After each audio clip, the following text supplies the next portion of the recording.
Hi, for those who don't know me, my name is Clara and I'm wishing you the best Christmas ever. Merry Christmas. I'm filming this on Christmas Eve, so you'll probably see it right after Christmas Day. Today, if you don't know me, I talk a lot about books in English and in Spanish. You are obviously in an English kind of video.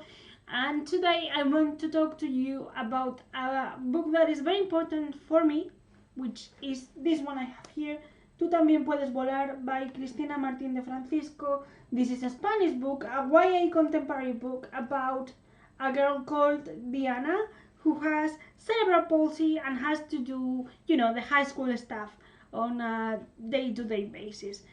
And this is a very important book for me because it's written by a really good friend of mine. She's basically like my little sister, and I wanted to do a review of her debut novel today as a kind of Christmas present for her. However, I want to talk to you first about this because I read this story right before it was going to be published as a sensitive reader. For those who don't know, being a sensitive reader means that you have to read a kind of approved version of the novel, and then you have to be very careful and pick all that stuff that can be a very important for a collective or for a group of people. So in this case, this book deals with disability representation, and because Diana has the same disability condition, the same condition that I have, cerebral palsy, as well as being a wheelchair user, as I am, my colleague, the author of this book, who also is a disabled person of the same condition, so she has cerebral palsy and she's also a wheelchair user, she asked me to proofread this in case that she's being very focused on what she sees, and also because although she has the same condition as the main character, she wanted to make this book as universal as possible, not so self-centered. Having said that, I want to put that out there. I wanted to put it out front because this review is going to be my own honest review about it. I've been involved in the production of this book, even if it's only a tiny part, and I wanted to make sure that you knew that before going into the review, although I can assure you my opinions exposed here are my own. First of all, this book was first published, this is a first edition, in 2018. I read it before that, I read it a year before, I think. And I wanted to make sure that I actually forgot a lot about the plot, because that's something that I do. I have a good memory for book plots and stuff, and I wanted to be sure that I was so kind of distant from the novel that I was not influenced by what I've read before, what I knew about the novel beforehand, and for what I read when I was kind of being a sensitive reader. So now I'm going to talk to you about this book. This book is the story of Diana. As I said, she's starting, I think, the last year of high school, or the previous one to that, and at the beginning of the story she is not even present. At the beginning of the story, another two members of her class have a car accident, and when the story starts, a few things have changed in her class, because the girl who normally bullies Diana in class has suffered this accident, and Diana is pulled towards her because they have to, both of the girls have to actually do a presentation together of a history paper that they have to write. So because of that, and because she has to help the other person involved in the car accident that this classmate of hers suffered, the three of these classmates become very good friends. So this is the story about how Diana, by helping these two classmates, overcomes certain issues regarding being more independent, being more social, and being kind of more involved in the class dynamic. This is a story that explores what it's like to have a disability from the point of view of a person who has born with that disability already, and also exploring disability by people who through a car accident have now either transitory disability or permanent disability. Therefore, this is a story very centered on the characters and on this great topic that is disability representation. First of all, I have to say this is a very kind of sweet plot about friendship and about acceptance and about the idea of being yourself and being okay by proving or showing that to people, because our main character Diana has been told all her life that she needs help, and she has found very difficult to fit in class where her classmates don't really connect with her. They are classmates but they are not friends, and also having this bully in class is not kind of the best environment for her. However, when she is, as I said before, forced to do this kind of coursework with actually the bully that now is in a wheelchair because of a car accident, they discover that they have more in common than they thought. So it's a story about friendship, and friendship in a strange kind of unlikely places, and also through this story it's a very empathic story about being able to put yourself in the other's shoes, and I love how the different dynamics of friendship throughout the whole novel are explored. This is a little bit trigger warning for car crash and all related to kind of vehicle or car accidents of some sort, but it's very small at the beginning of the story only, so I think you can actually go and read it, but I just want to make sure. Talking about the characters, here there are a set of, I want to say, 4 main characters. However, our main character, Diana, is the most fleshed out. This is partially because throughout the whole novel, or the majority of it, you actually explore Diana's life. You explore Diana's life with a disability. So it's a very, you see the world through her eyes. So this is very important because you see the daily life stuff, the waking up, the helping someone to get dressed, the I need help to go to the toilet, the physiotherapy sessions, the how do I cope with being in class when the class environment is not welcoming, or when the kind of people go to socialize, to party and stuff like that, and then don't come with me. Or for example, how do you feel about being 17 years old or 16 years old and being constantly relying on your parents when all the other people in the class are trying to avoid the parents, because at that time your parents are not the enemy, but you want to be free, you feel more adult, you want to do kind of your own stuff without parental permission. I adore Diana. Diana is what I was when I was her age. Diana is a very sensitive girl. It's a girl who loves, it's a very compassionate as well. She would love to be more involved in class things. She is very, very sweet and energetic, and she feels very lonely at times.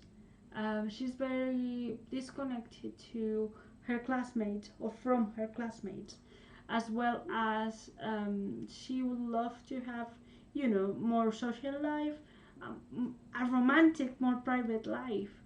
and she is at the same time very, very scared of new things, of the effects that those new things have on her body. She would love to go dancing, but she knows that being in a wheelchair, dancing is not easy. She would love to dance as everyone else, but she cannot do that because her own body doesn't respond in the way she would love to. Up to the beginning of the novel, she relies a lot in music and in books to escape, to actually dream about not being stuck at home. And I felt all of those things. I felt it very hard. I love how, for example, the two people involved in the car accident have consequences of said event, and I love how those two perspectives are explored. The one who is Noelia, who is the person who bullies Diana at the beginning, and her boyfriend David, who suffers the biggest part of the car accident. I love how they are both sides of a traumatic event, and they are both suffering, and they don't know how to communicate after the accident, and they have to overcome trauma and learning how to live a different life. And I love that because alongside Diana, they are the representation of disability. This book explores how a person with disability has either to kind of already knows how to live with it because they have been born with it, but they have to adapt to a world who is not very welcoming. This is the case of Diana, sorry, or learning how to understand their body now that it has changed, as in the other two characters.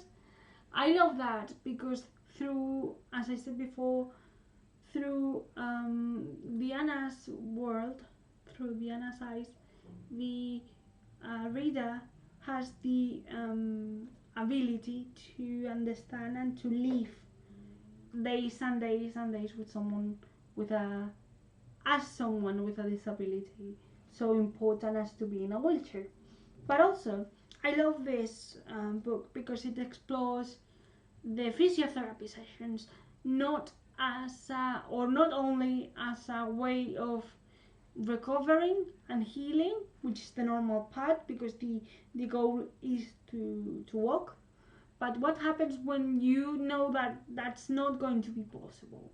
So you see how important it is to have physiotherapy sessions for people with cerebral palsy like Diana or me, because the importance of the physiotherapy session is actually to maintain your level of autonomy, the level of autonomy that you have, or even increase it, and also maintain your muscles relaxed or strong.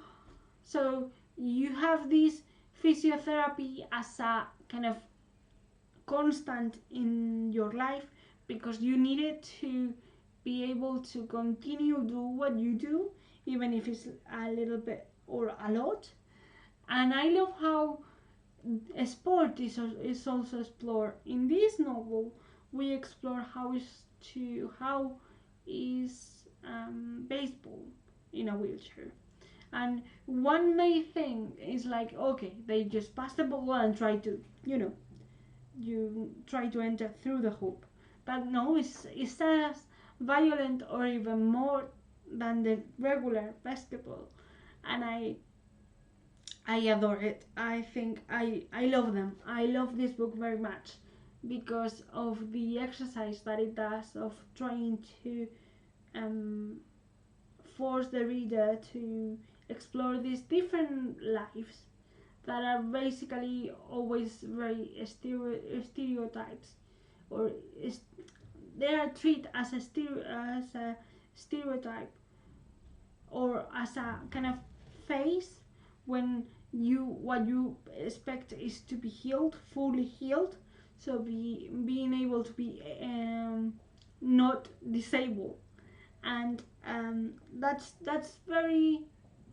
a good device. But for someone with a disability that knows that it's not going to work at all, I don't even see myself represented.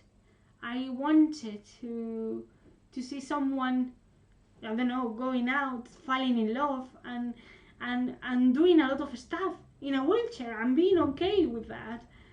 And I love how this book explores the bad days, but the good days, and also the kind of normal day-to-day life of someone like that, and the normal stuff that you want to do when you are 16 years old.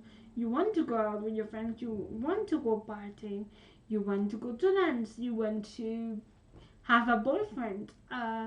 All of this, my little Diana made it, and it's hard because Diana is scared, and the majority of the things are new, and she has to deal with her parents, and the idea of not being kind of physically what people expect from you, like you are not kind of your body doesn't respond to you in the way other person without disability would. So I adore this. I think it's very important, and I think is the closest thing I have to me when I was a teenager. The only thing I would say is that I would have loved to see these relationships, love relationship and friendship relationship, being more present in the book, because it's a very short book. I wanted more scenes where, I don't know, Diana made friends or was becoming friends of Noelia, who is the girl that she helps, and that they become best friends. And I wanted to see more romantic scenes or more friendship scenes between the characters. But I really like it. I think it's a very important book, and I love how all this unseen stuff about a person with a disability are shown. I love how the dynamic between the physiotherapist and Diana works. I love how they become friends, because at this point with a permanent therapy you become friend with your physiotherapist in this case, as in if you would have a personal trainer throughout several years, you at the end you become a friend of that person.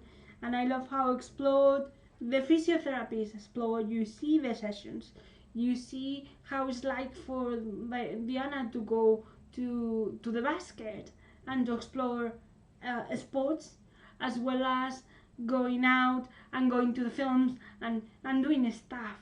I love how that kind of image of the poor disabled character is not shown here.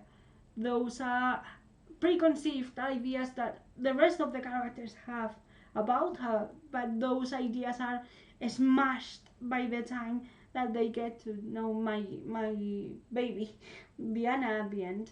I don't know, I think it's a very important book for those who want to go closer to what it's like to live with cerebral palsy, or if you want to write about a character that has this condition or something very similar to it.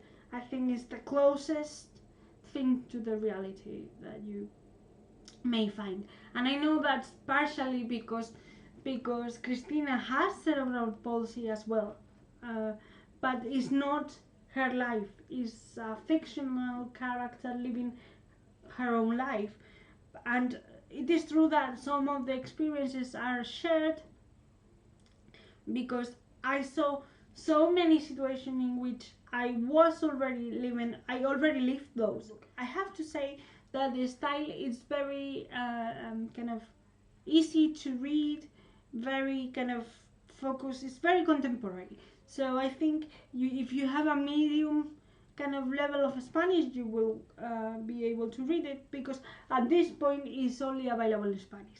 But I think you will be able to read it with that kind of level. Medium level is the case.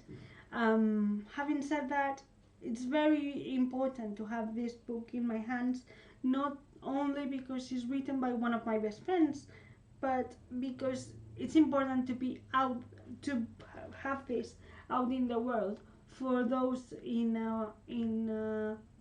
similar situation as Diana in high school, lost and trying to deal with the teenager stuff while being in a wheelchair. This is the kind of book that I would have loved as a teenager, and I'm very proud of my friend, and I'm very happy that this book exists, really. This is it. This is the end of the review. I hope you enjoyed, and I'll see you next week, okay?